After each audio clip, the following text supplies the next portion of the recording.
Okay, so it's me on camera, and yeah, it's kind of my first time.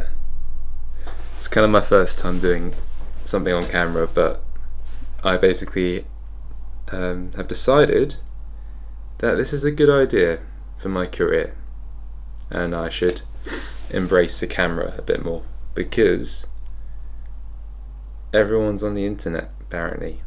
That's what they're saying. They're saying everyone's online these days, and I am online as well. So I think for the good of everyone and myself, we'll start making YouTube videos.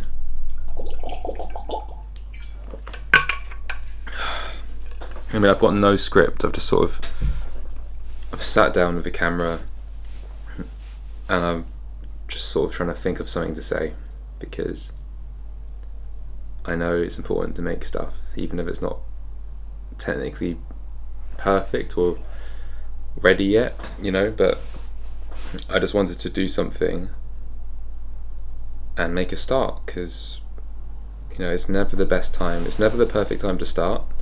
Now it's always the perfect time to start now, And I'm just preaching to myself here. I'm probably going to edit this out anyway. Yeah, but yeah, I'm literally just like, yeah. Oh, okay. So, story time. I quit my job, which was in-house kind of videographer, editor, content, social media content for an estate agency. I quit that job in April because it was making me fucking miserable. Yeah, it made me really, really miserable, and every day I just thought about quitting. And then, so I was talking to someone, and they were like, if you think about quitting your job every day, you should probably quit your job. And I was like, true. No, I mean, I've quit jobs for a lot less in my younger years, that's in my sort of pub job era. Oh man. But yeah, I was like, why don't I just quit? Like, I should quit because I'm not being paid enough to do this. And it's kind of funny because I actually get paid a lot less now, but I realised it's a stepping stone. It's a step in the right direction. I could always just go and get any normal job. I've got a boring degree in science, and I could just go and get any job, but I'm doing this for me. So I'm not sure what this video is. It's kind of just a words of affirmation / introduction to the channel. Almost like that video. I guess main inspo for this video is Dochi's video that she made. I think it was in 2021. She made some random video of her just sort of manifesting, like, on camera, and this is my version of that, I guess. But obviously we're doing, well, you know what, I play guitar, but we're doing visuals here. This is my photography and sort of camera work. Yeah. So this year we're gonna do a lot of big things, and it's exciting. It's really exciting,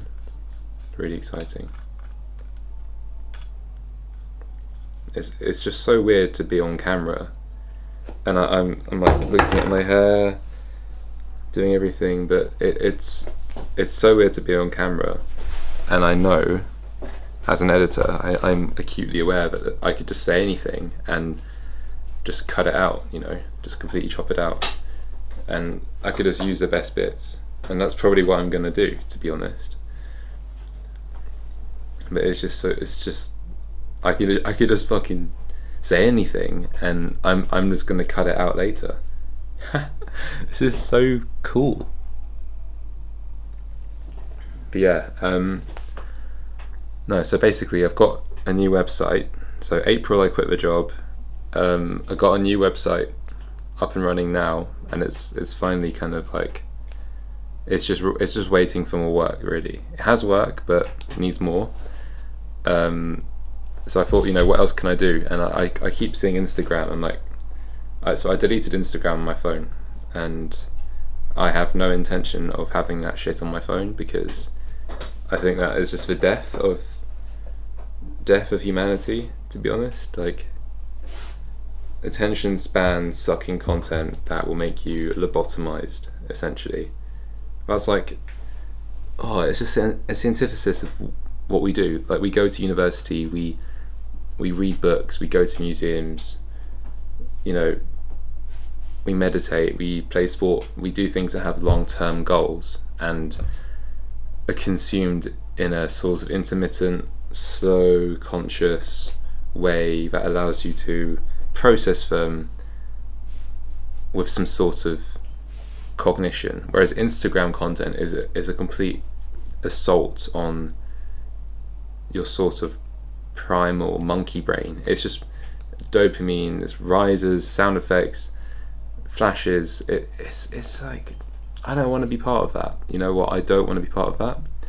And I've always been a massive like YouTube fan. I've probably clocked more hours on YouTube than I have on Netflix, on TV and Instagram combined. I'm such a nerd, really, because I love detail. I love people who are into like weird shit. People who are really into their craft.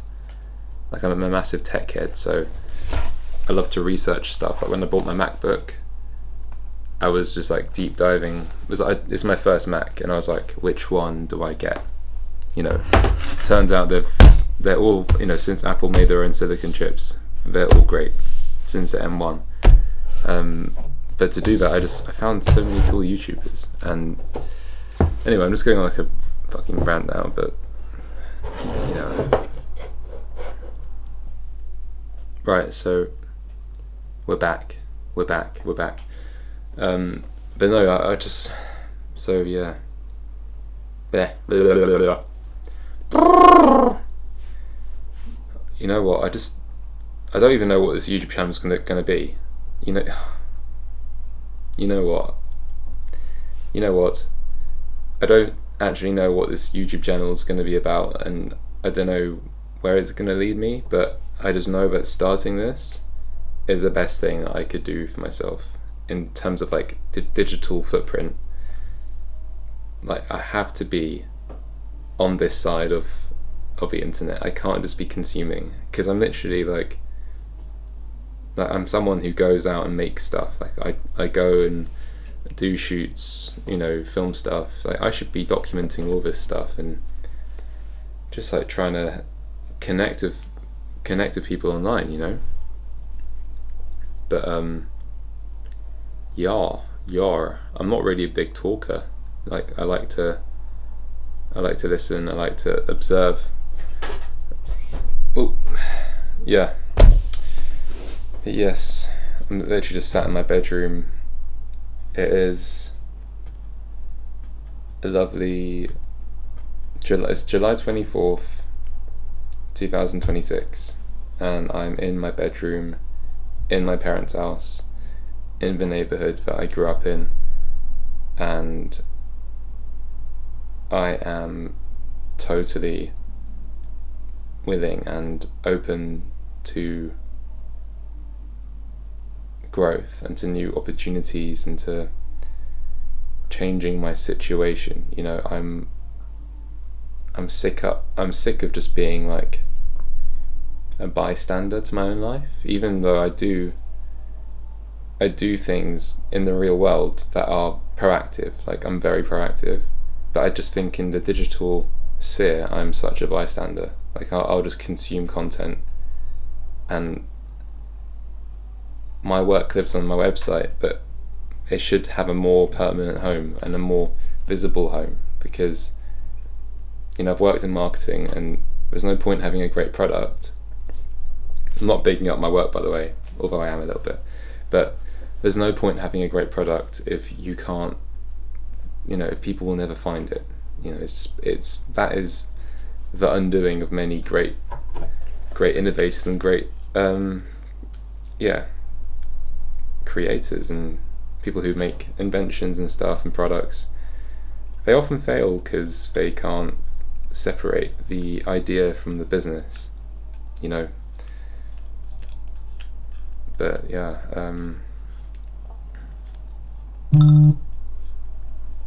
Oh, my phone's going off. But yeah, I'm going to use this channel to take you behind the scenes of my. So when I go out and do shoots or plan shoots, I want to try and document that process and take you along the journey with me when I have to overcome problems. Just like everything that someone who's starting out in sort of photography, videography might encounter. I'm going to try and take you through my journey as someone who's, I'd say I'm still quite a beginner, to be honest, even though my work has improved a lot. But when I look at the levels to the game, I know I'm actually just like, I'm still starting out really. But yeah, even filming this video, I was looking at like exposure. I was like, oh, look at that. Look at that. But yeah, more iPhone stuff as well, because like it or not, like the phone you have with you, this camera is the most, this camera is the most accessible and useful camera that you will ever have. And it shoots Apple log. Like there's no excuse. There's no excuse not to take videos. Yeah.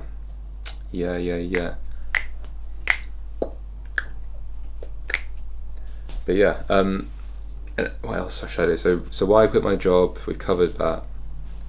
Why I quit my job, I wasn't happy, underpaid, didn't have ownership of my creative work, no creative growth. That sucks. Okay, since then I've done some word of mouth shoots. I've done a video collab with a brand, and I think I've just been fussing over what is there next to do. What haven't I done? Like all the the website, all this shit. Like I've just been fussing over stuff that doesn't involve creating. I've been out shooting a bit, but like not much. And honestly, when you don't shoot for a while, you actually think to yourself, hey, is it like, do I actually want to do this? Like, do I actually want to shoot and create, or do I just like the idea or the sort of visual idea of me being a photographer, or do I actually love what I do? And it's like, it's so hard to weigh up this rationale in your head. Like, do I actually want to do this for all its highs and lows, etc., or do I just want to have money and take pictures on holiday, and put them on Instagram? Or do I actually want to be a photographer and do that, whatever that means? Because I think being a photographer, it doesn't mean the same thing for everyone. Like, some photographers will capture the world around them. Some photographers will build a world to shoot. They'll build a environment to photograph, and that's their art. Like, they're more art directors than they are simply capturing their environment in a frame, right? I read something really interesting recently. I can't remember who wrote it, on Substack, about how the words around photography are very they are very sort of what's a word? So like, for example, shooting, we go out, we shoot video, we shoot photo, we capture an image. What's the other one? We take pictures, you know. So like, photography in itself is, it's not it doesn't contribute to the sort of creative sphere as such. It's almost like you are stealing, you are entering a space and you are taking from it, you're extracting a commodity from either a culture, a cultural experience, you know, a performance, or just the world around you. You are extracting value from that, or producing a product from reality. But I mean, we all know this. You can't observe something without affecting the outcome. I think that's a scientific a scientific principle. You can't simply observe. You can't observe. Observation is impossible, and we see, you know, with photography, you see so many street photographers showing you how they try and shoot incognito and street style, and it is just cringe, because everyone can see you, you know, pretending to clean your camera, and it's just like, what are you doing? Like, we can all see you shooting from the hip, and we pretend like it doesn't affect us as bystanders, but you notice it. And I think the photography I want to do is more, I don't know actually, I think I'm drawn to like the experimental side of things more. I think with photography itself, I like the more strobe, multiple exposures, color theory, like projection, all this more experimental slow shutter stuff than I do just doing like,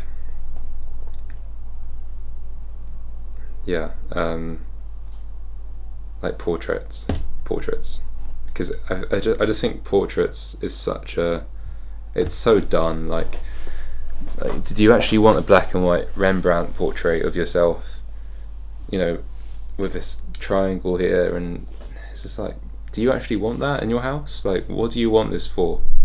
Who wants these ultra moody portraits? Like, maybe some publication wants it when a celebrity like is really old and cool looking, and maybe they pass away, and that's like the cover.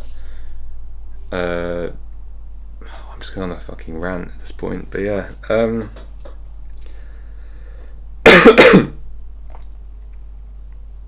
Just musings.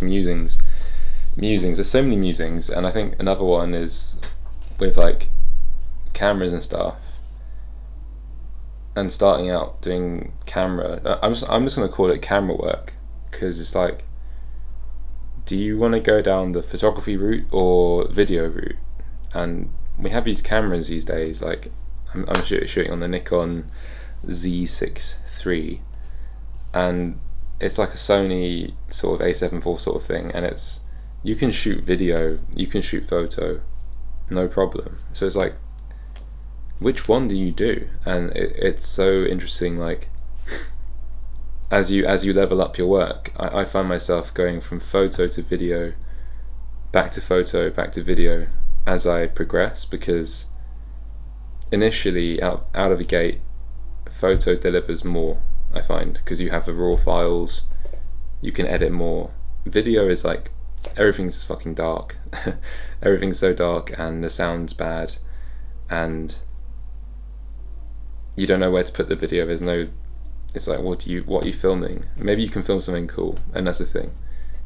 You need to have something to film with video, or do vlogs like this sort of thing. But you could do this on, I don't even know why I'm using my camera for this vlog. I'm just trying to use it all the time, but you could just do this on like an iPhone or webcam. That there's no need at all for for a camera for this sort of thing. But yeah, fuck it, I'm using it anyway. Fuck it, like, I don't care. Okay. And okay, so yeah, and then buying like all the lights and stuff for photo and video. You're like, oh shit, I could use a softbox on like a video shoot, or I have this really cool idea. I'm not sure if this concept is like a photo shoot or a video shoot, and like I can, because I've worked on both, like on film sets and doing my own solo photography. Like part of my brain's like, oh my god, this could be a really cool like video concept, but we're just gonna do it as a photo shoot, and it almost seems like I want to do both. I really want to do both, but what I don't want to do is just unintentional work, you know, just covering events. And I just think that sort of work is, it might be necessary for sure, but it doesn't feel like you're creating anything, like you're not contributing to the culture of creativity, like you're not adding to the culture, to the creative sphere, you know, you're not making anything. Whereas when you do set work, I think it's more the art direction and the, yeah, just putting together ideas and making them work on set is so rewarding in a way that capturing an image just isn't for me. Although I do like capturing images, like just going out and just snap. But I'm like, when I do that, I'm just on holiday usually. Usually on holiday, because I think that's the only time where I don't pressure myself just to make money, was when I'm on holiday. Whereas when I'm at home, I'm like, yeah, what's it doing for me? Like, I have this mindset, which I know is terrible, of how can I, you know, leverage this image. And it's really funny because some of the images that have done the best on my social media are ones that I just took on a complete whim, and I thought, yeah, cool snap, and I posted it, and like people really liked it, and those are the ones that perform the best. Whereas the ones I'm like, yeah, that's amazing, like I love this work, they've been mediocre, you know, they performed really average on my portfolio. It's really funny when you show someone your portfolio like in person, and you're sort of looking over their shoulder. You can see what they're looking at, and you can hear they're sort of commenting like, nice. It's really funny to see, and interesting just to see what they linger on the most, and what work they just completely scroll by. And it could be like your best work, and they just scroll right by it, and they will land on something that you thought was kind of like a filler project, and that's what they actually end up like hiring you off of, is a filler project. And I'm like, that is just crazy, because it's just such a weird industry where the return on investment is so disproportionate to the monetary investment you outlay. Like, you see that with films, you know, like Obsession and whatever, Backrooms, and they just do so well. And what was the other one? Yeah, things like Mission Impossible and stuff just flop, and it's like, obviously that those projects are like exceeding 500k pounds, but it's just like, compared to, when you look at the percentages, it's like they're like 10% of a full budget film. So it's, but they're making, yeah, God, it is bonkers how it works.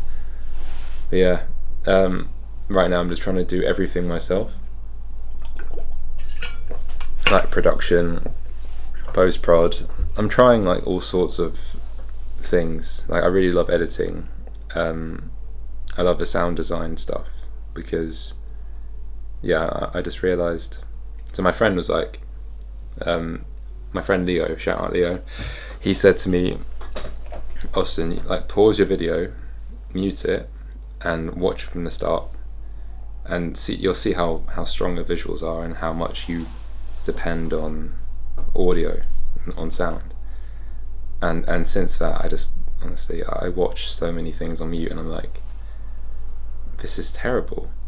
And I'm so conscious of how in years gone by that like there were silent films, like films were silent, and it was completely music, and there was no speech.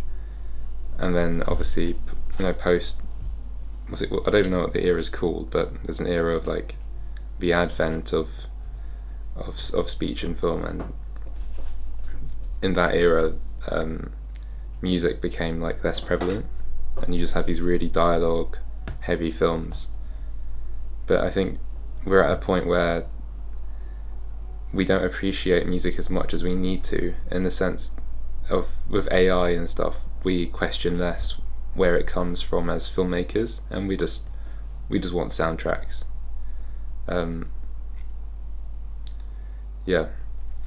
We just want cheap music, because people don't want to pay a scorer or a composer to score like a whole film for them. They just want, like, ideally they just want free music.